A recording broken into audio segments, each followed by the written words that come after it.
Welcome in, guys. So glad that you decided to join me as we work through one of my favorite books, personally, of all time, Mere Christianity by C.S. Lewis. Uh, it's going to be 12 weeks, and it's not going to be just a chapter a week. There's going to be a few chapters every week. They're not long, but they can be pretty dense.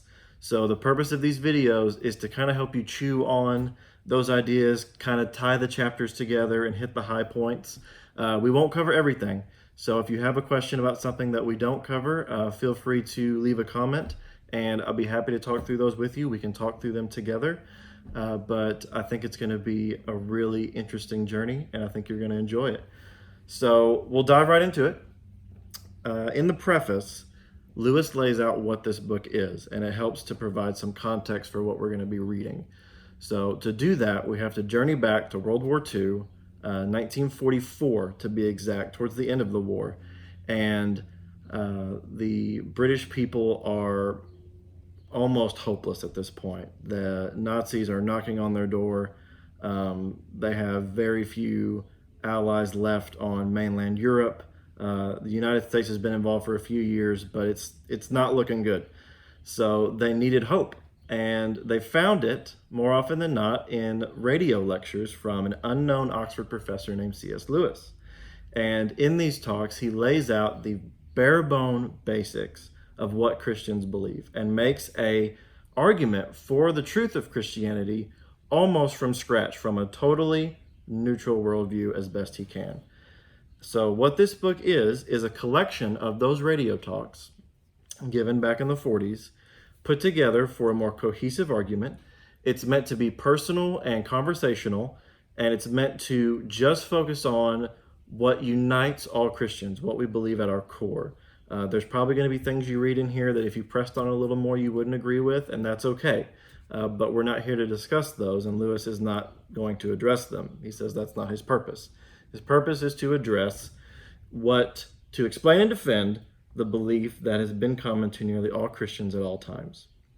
So diving into that, we begin with the very basics of a human worldview. And in chapter 1, he talks about, have you ever noticed when two people are arguing, they'll say things like, well, that's not fair, or how would you like it if somebody did that to you?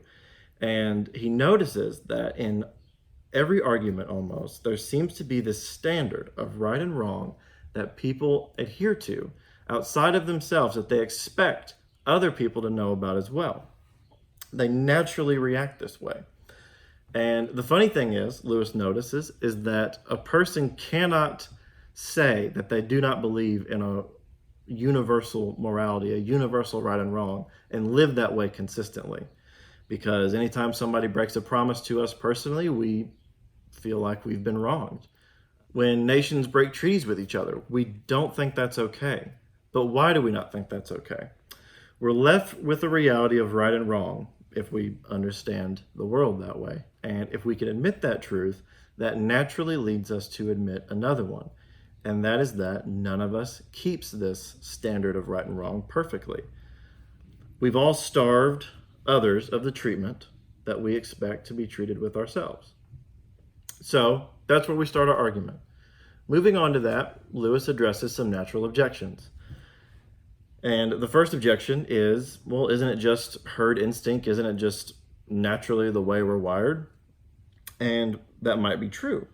But what does that mean? So instinct means that you have a strong desire to act a certain way. So we talk about in women that the motherly instinct when they first give birth, how it just kind of naturally kicks in, or when your stomach is growling, you naturally have this instinct to go eat something. And sometimes we feel this urge to act a certain way, to act what we would call morally. But this desire is different from other instincts, and we'll discuss how that is. So Lewis gives this example. He says, suppose you see somebody that's in danger. You have two desires that usually kick up inside of you. One is to help the person out and get them to safety. But the second one is to keep yourself out of danger. And then there's a third thing, and it brings those two into conflict. And that is, you ought to help him while suppressing your desire to keep yourself out of danger. And this is a natural feeling that we all get in this. It's a conflict that arises when we're put in this situation, or if we see somebody in this situation. And then there's a third answer. Lewis says, he says, morality is not an instinct because it dictates which instincts we act on and at what time. And it's similar to the example that he just gave, but then he brings it a little more concrete to where a lot of people can relate. For example, our sexual desires. We have this natural instinct in that arena, but we also know that there's a time to act on that, and there's a time to restrain that.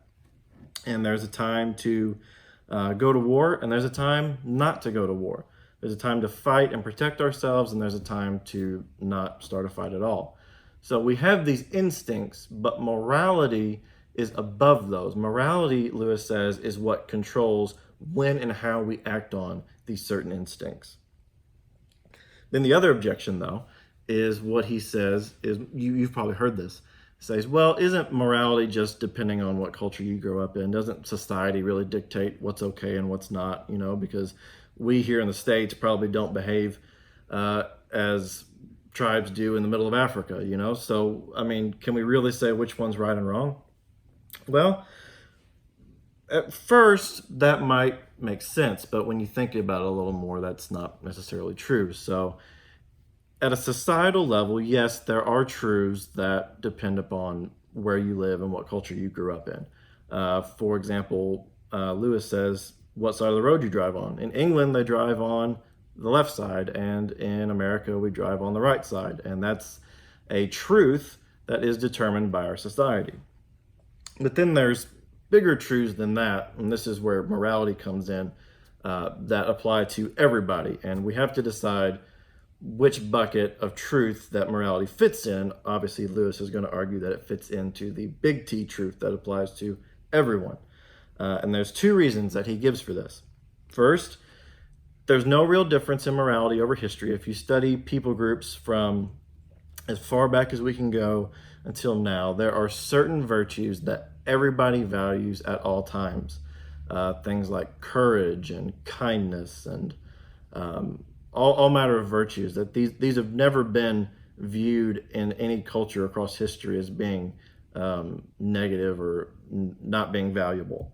And then secondly, there's a natural reaction to the social concerns, is that, well, if society dictates morality, then how can we say one society is better than the other? And then ultimately, how can we know what's right and wrong? So we can't say that Western society is more civilized, as we like to brag about as often, as barbarian tribes in the middle of Africa. They're just different. So that creates a problem. And at the end of the day, if society determines what's right and wrong, then next time you get in an argument that you feel like you're being treated unfairly, you don't really have a basis for that. So there's the foundation that Lewis is going to lay. We think that there's the standard of right and wrong. Whether we admit it or not is another story, but we all behave as if we believe it. And from there, we're going to build on a more solid Christian worldview. The second step after this is to decide, where does this feeling come from? If we think that there's a right and a wrong, not only what is it, but how did it get inside of us? So come back next week and we'll try and answer that question. Thanks, guys.